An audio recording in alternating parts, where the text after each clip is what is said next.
জৈব রসায়নের নামগুলো মানে নোমেনক্লেচার শুনলেই কেমন যেন একটা ভয় লাগে, তাই না? মনে হয় যেন কোনো কঠিন ভাষা শিখতে বসেছি। কিন্তু ব্যাপারটা অতটাও কঠিন না। চলুন আজ আমরা একসাথে এই রহস্যটা ভেদ করি। দেখুন, এই যে এত বড় বড় রাসায়নিক নাম, এগুলো দেখলে মাথা ঘুরে যাওয়াই তো স্বাভাবিক, তাই না? মনে হয় যেন কোনো এলিয়েন ল্যাঙ্গুয়েজ বা গোপন কোড, যার আগা মাথা কিছুই বোঝা যাচ্ছে না। কিন্তু কি হবে যদি বলি, এই সব জটিল কোড ভাঙার জন্য একটা খুব সহজ একটা পারিবারিক সূত্র আছে? হ্যাঁ, ঠিকই শুনছেন। চলুন আজ সেই গোপন সূত্রের দরজাটা খুলেই ফেলি। পুরো আইইউপিএসি সিস্টেমটাকে আমরা আসলে একটা পরিবারের মতো করে ভাবতে পারি। ভাবুন তো, সবচেয়ে লম্বা যে কার্বন চেইনটা, ওটা হলো পরিবারের ভিত্তি, মানে বাবা। এরপর যে ফাংশনাল গ্রুপ বা কার্যকরী মূলকটা সবচেয়ে গুরুত্বপূর্ণ, সে হলো পরিবারের সবচেয়ে সম্মানিত সদস্য, মানে দাদা। আর চেইনের সাথে এখানে সেখানে যা কিছু ঝুলে থাকে, ওগুলো হলো সন্তান, মানে প্রতিস্থাপক বা সাবস্টিটিউয়েন্ট।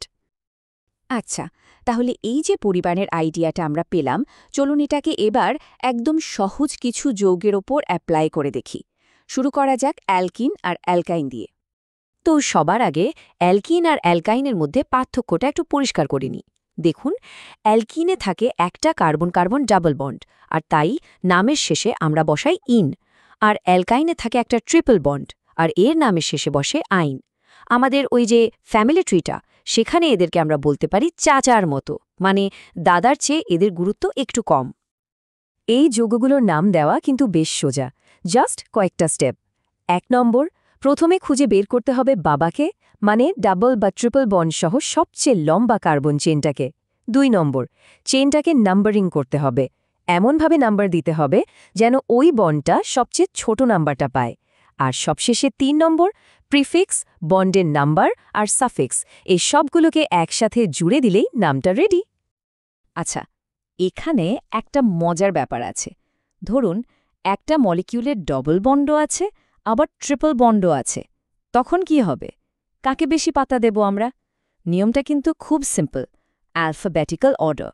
মানে ইংরেজিতে ইন হয় ইন আর আইন হয় ওয়াইন। যেহেতু ই অক্ষরটা ওয়াই এর আগে আসে, তাই নামের মধ্যে ইন অংশটা আইনের আগে বসবে। ব্যাস, এইটুকুই। তো চাচাদের কথা তো হলো, এবার চলুন আমাদের ফ্যামিলিতে আরও কিছু গুরুত্বপূর্ণ সদস্যকে নিয়ে আসি। যেমন ধরুন অ্যামিন আর অ্যামাইড। এরা কিন্তু প্রায় দাদার মতনই সম্মান পায়। অ্যামিনের কিন্তু আবার কয়েকটা প্রকারভেদ আছে। ব্যাপারটা খুবই সহজ।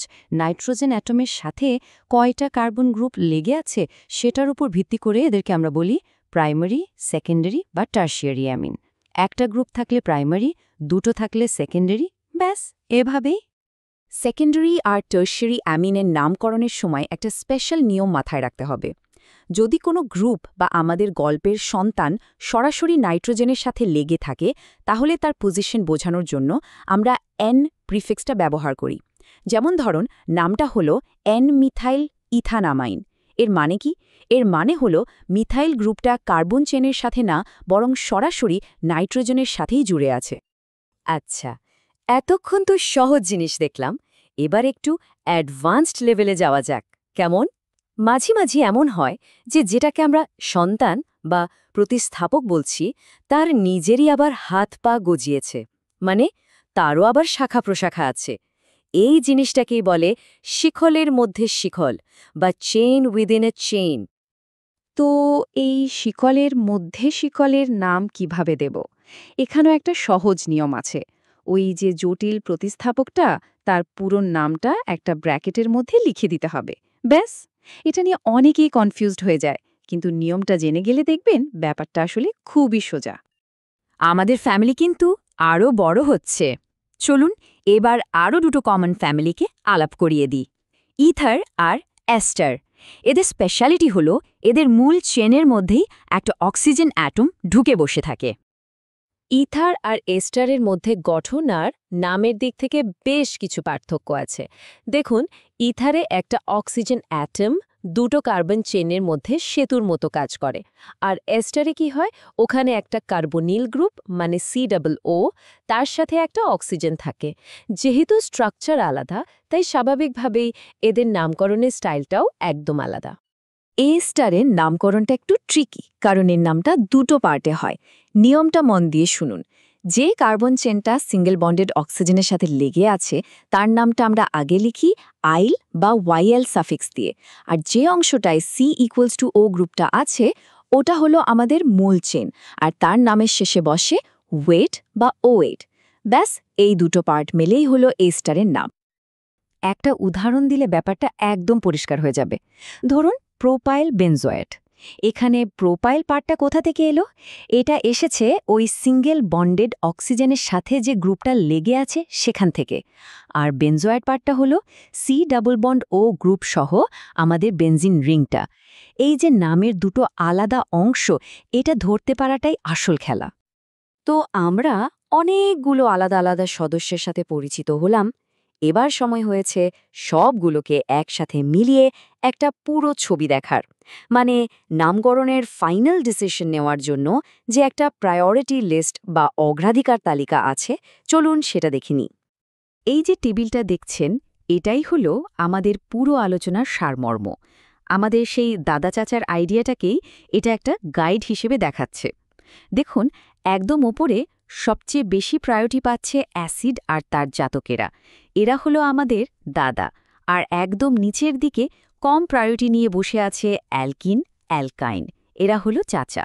এই লিস্টটাই ঠিক করে দেয় কে বেশি গুরুত্ব পাবে। তার মানে পুরো ব্যাপারটা আসলে মাত্র 4টে সহজ স্টেপের একটা খেলা। স্টেপ 1, আগে আপনার মলিকিউলের মধ্যে বাবা, দাদা আর সন্তান সবাইকে খুঁজে বের করুন। স্টেপ 2, নাম্বারিং করার সময় দাদাকে সবচেয়ে বেশি সম্মান দিন, মানে তাকে সবচেয়ে ছোট নাম্বারটা দিন। স্টেপ 3, যত সন্তান বা প্রতিস্থাপক আছে তাদের সবাইকে অ্যালফাবেটিক্যালি সাজিয়ে ফেলুন। আর ফাইনালি স্টেপ 4, সব টুকরোগুলোকে একসাথে জুড়ে ফাইনাল নামটা বানিয়ে ফেলুন। কি সোজা না? দেখুন, এই সহজ ফ্যামিলি ফ্রেমওয়ার্কটা একবার মাথায় ঢুকিয়ে নিতে পারলে জৈব যৌগের নাম আর কোনোদিনও কোড ল্যাঙ্গুয়েজ মনে হবে না, বরং প্রত্যেকটা নামকে তখন একটা গল্পের মতো লাগবে, যে গল্পটা আপনাকে ওই মলিকিউলের পুরো স্ট্রাকচারটা বলে দিচ্ছে। আর একটা কথা ভাবুন তো, এই যে একটা কঠিন বিষয়কে সহজ উপমা দিয়ে বোঝার চেষ্টা করলাম, এই আইডিয়াটা তো শুধু কেমিস্ট্রির জন্য নয়।